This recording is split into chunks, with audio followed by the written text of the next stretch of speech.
Bismillahirrahmanirrahim.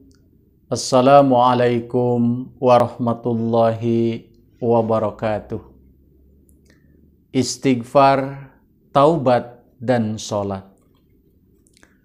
Allah subhanahu wa ta'ala memerintahkan kepada kita semua untuk senantiasa beristighfar, memohon ampun kepadanya. Dan senantiasalah kita mengingat akan maut. Tidak ada hal yang lebih hebat daripada maut dalam hal menimbulkan kesadaran. Apabila kita datang kepada Allah subhanahu wa ta'ala dengan hati yang benar, maka Allah subhanahu wa ta'ala akan melimpahkan karunia-Nya kepada kita sekalian. Pada saat manusia bertobat dengan sesungguh hati kepada Allah subhanahu wa ta'ala, maka pertama-tama Allah subhanahu wa ta'ala akan memaafkan segala dosa-dosanya. Kemudian Allah subhanahu wa ta'ala akan membuat perhitungan baru bagi orang itu.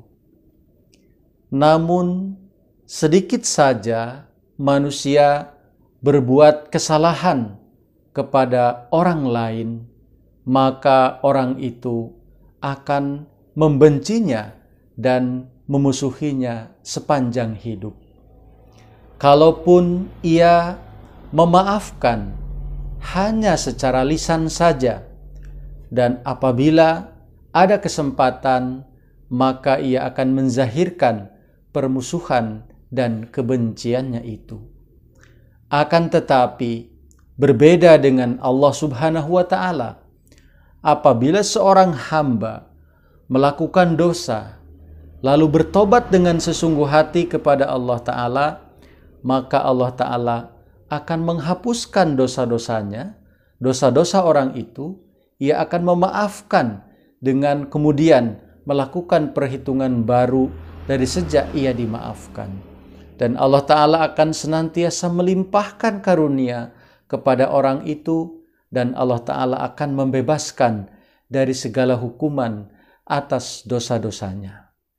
Hadirin yang dimuliakan Allah Subhanahu wa Ta'ala, hendaknya kita melakukan sholat dengan sepenuh hati, fokus terhadap Allah Subhanahu wa Ta'ala, mengharap segala limpahan karunia dan pengampunan dosa dari Allah subhanahu wa ta'ala.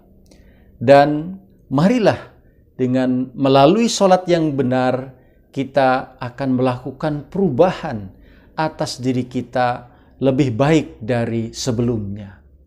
Sebelum melakukan sebuah pekerjaan, hendaknya kita memikirkan terlebih dahulu, apakah pekerjaan yang akan kita lakukan akan menarik ridho Allah Ta'ala, atau bahkan sebaliknya akan mendatangkan kemurkaan Allah Ta'ala. Salat adalah sesuatu yang sangat penting bagi orang mukmin, dan ia merupakan mi'raj bagi mereka. Salat adalah sarana yang terbaik, adalah waktu yang tepat untuk memanjatkan doa kehadirat Allah subhanahu wa ta'ala. Oleh karena itu, janganlah kita melakukan sholat dengan cepat-cepat seperti ayam mematuk-matuk makanan. Dan banyak sekali di antara kita, ia mau mengerjakan sholat apabila ia telah disuruh. Sholat yang demikian tidak akan memberikan faedah apapun kepada orang itu. Sholat adalah saat yang tepat untuk tampil di hadapan Allah subhanahu wa ta'ala. Dan sholat merupakan bentuk utuh dari upaya-upaya kita untuk memohon ampunan kepada Allah ta'ala atas dosa-dosa kita. Apabila seseorang mengerjakan sholat tetapi tidak memperhatikan landasan dan tujuan ini, maka sholatnya akan tidak sempurna. Jadi dirikanlah solat dengan cara yang terbaik di hadapan Allah Subhanahu wa Ta'ala. Apabila kita berdiri untuk solat, maka kalbu pun ikut berdiri dan siap menghadap Allah Subhanahu wa Ta'ala.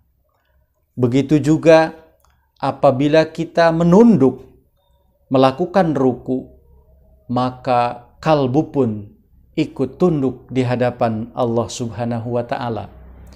Begitu juga apabila kita sujud, maka ikutilah dengan perasaan kalbu yang merasakan bahwa kita adalah makhluk Allah Ta'ala dan berada pada posisi yang serendah-rendahnya. Hanya Allah Subhanahu wa Ta'ala yang maha tinggi. Dan pada saat itu, perbanyaklah doa kehadirat Allah Subhanahu wa Ta'ala. Karena itu adalah saat yang terdekat antara kita dengan Allah Ta'ala. Berdoalah untuk segala urusan, baik itu urusan rohani kita maupun urusan jasmani kita. Semoga Allah Ta'ala senantiasa menolong kita dan kita akan dijadikan sebagai orang-orang yang menjaga solat-solat kita. Ketika kita mampu menjaga solat-solat kita di dunia, maka di akhirat solat itulah yang akan menjaga diri kita dari api neraka. Wassalamualaikum warahmatullahi wabarakatuh.